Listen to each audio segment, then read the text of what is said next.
नमस्कार। आज हम बात करेंगे सूर्य उत्तरायण के बारे में।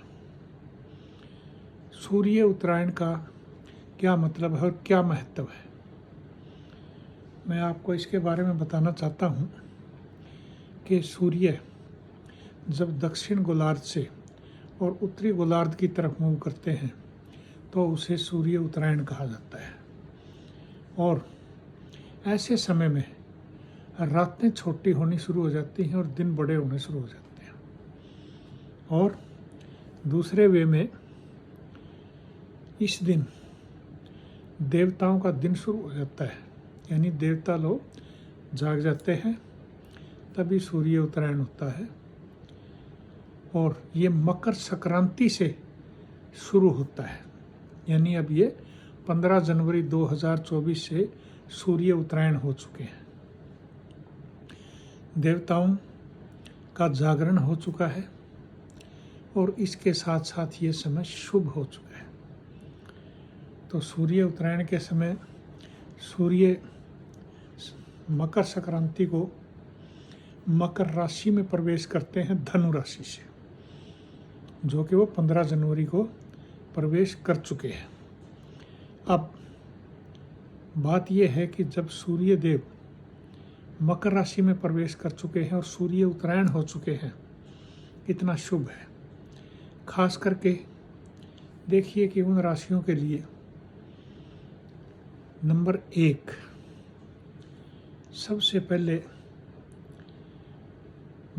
जो बृहस्पति महाराज की राशि है पाइसिस, मीन राशि, उसके लिए इस समय सूर्य का जो ये संचार है मकर राशि में बहुत फायदेमंद है। आपको सरकारी नौकरी से, दूसरी नौकरियों से फ़ायदा होने जा रहा है। प्रमोशन रुका हुआ है तो उसमें फ़ायदा होगा। और अगर आप अपने पिता की सेवा करते हैं, गुरुओं की सेवा करते हैं और अपने सुपीरियर से बना के रखते हैं तो आपको अच्छा फ़ायदा होगा और अच्छे दोस्तों से भी आपका मिलन होगा और जिसका भी आप फ़ायदा उठा सकते हैं। दूसरी राशि में कहूँगा सूर्य की अपनी राशि सिंह राशि, इनको भी काफ़ी फ़ायदा होगा।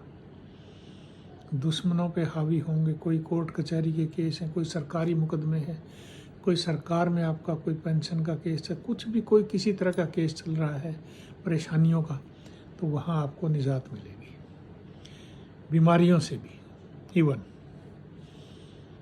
अब बात करूँ मैं तीसरी राशि, वो खुद मकर राशि जहाँ से सूर्य देव एंटर हुए हैं और मकर संक्रांति से देवताओं के आगमन से ये संचार शुरू हुआ है, तो काफ़ी फ़ायदा होगा आपको। और आप ऐसे समय में आपका कॉन्फिडेंस काफ़ी बढ़ेगा, आपके कामों में रुकावट नहीं आएगी, व्यापार वृद्धि वगैरह अच्छी होंगी। तो ये रहा सूर्य का उत्तरायण के फ़ायदे। किन किन राशियों को ज़्यादा है, बाकी राशियां फ़ायदा उठा सकती हैं अपने कर्मों के अनुसार, मगर सबसे ज़्यादा फ़ायदा इन राशियों को है। इसके बाद सूर्य जैसे आपके भाग्य स्थान पे आएंगे, किसके, टॉरस राशि के, तो आपको भी काफ़ी फ़ायदा होगा। उसी तरह से आपके सूर्य 10वें भाव पे होंगे, जो मैंने बताया आपको। वो कौन सी राशि होगी, मेष। आपको काफ़ी फ़ायदा होगा। आपके कर्म भाव से हैं, कोई नौकरी का काम है कहीं पे भी, तो वहाँ भी आपको फ़ायदा होने जा रहा है। ये बात थी जिनको ज़्यादा कर्मानुसार फ़ायदा है। सावधानी के लिए जैसे है मिथुन राशि, सावधान रहें थोड़ा सा। उसी तरह से एक्वेरियस, कुंभ राशि, आप भी थोड़ा सावधानी रखेंगे तो फायदे में रहेंगे। और तुला राशि, आप भी थोड़ा सावधानी से चलेंगे तो फायदे में रहेंगे। और इसके साथ साथ अगर आप कहीं एजुकेशन में हैं तो आपकी कन्या राशि के जातक जो है यहाँ अपनी हायर एजुकेशन वगैरह में भी फ़ायदा उठा सकते हैं। अब मैं बात करता हूँ कि देखिए महाभारत में कौन थे?